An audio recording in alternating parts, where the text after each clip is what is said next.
Hey, Hardin County, it's Michelle. It's November 19th, and just giving a short update on the commissioners meeting today. They had a payout for JFS. Oh, so much resigned from JFS. Lots of resignations. I know Amber's been in there since October and is doing exit interviews and trying to find out, why people are leaving. And she does talk about that a little bit on the video as far as going to other departments and things being easier, other places. Oh no, the payout was for so much. She resigned last time. Shelby Christian resigned this time from JFS. Reallocations, release of funds, ditch maintenance. They talked about putting the candles out for the parade. And then they talked about, chastising people and putting out a memo to the courthouse that you're not allowed to park longer than 2 hours in the spaces that say parking for 2 hours. I get it, that people are parking there, but they literally have zero parking around the courthouse, or very little parking around the courthouse. So you know what? I think, give people a break. They're just trying to find a parking spot. We'll all get through it. They could have done less construction at this time, but if you want to chastise your people again for parking, go ahead. So anyways, Brad Baily came in. There was pending litigation. It was very short. He did ask Joe to sit in on that litigation because, or that announcement, because this will carry over to January, so he wanted him to be there. Amber Cronley came in from JFS and gave an update. So they had served 1,641 families with meals. That came to like $182 per, I don't know if it's family, per person, which is a total of $630,885 just for the month of October. That is a huge amount of money to be going to feeding families. So they had 10 reports for adult protective services. They investigated 8 of those.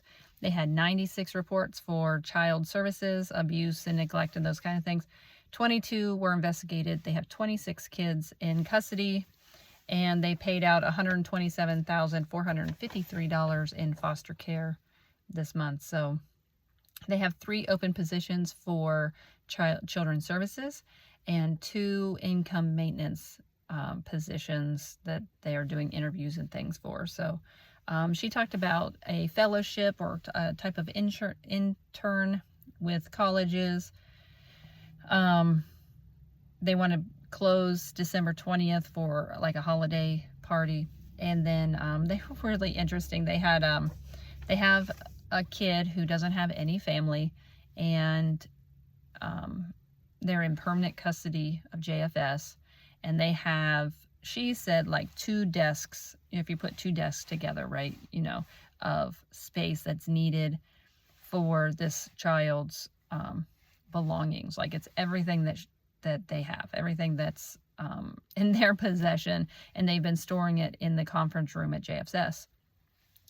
Amber is having more meetings. She's trying to do things more in person, and it's currently in their conference room right now. And she's just asking respectively if there's a place that they can put this child's things somewhere other than their conference room.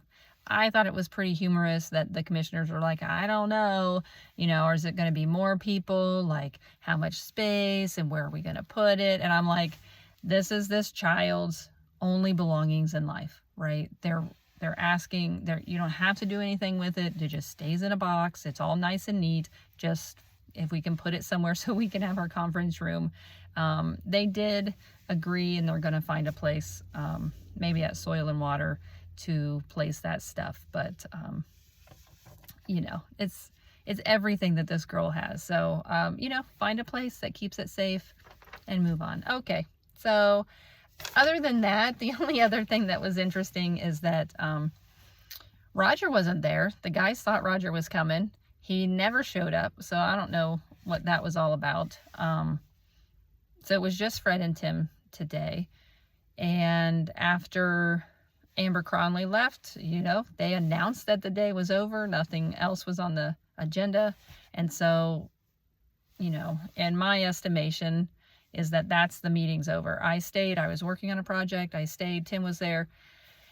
And just kept recording. I didn't take the time to turn it off. So anyways, I don't know how long it was, 15 minutes or so. And Fred calls back to Tim, tells him that they have an emergency and that he needs to come back in about this resolution. And so Fred comes back in.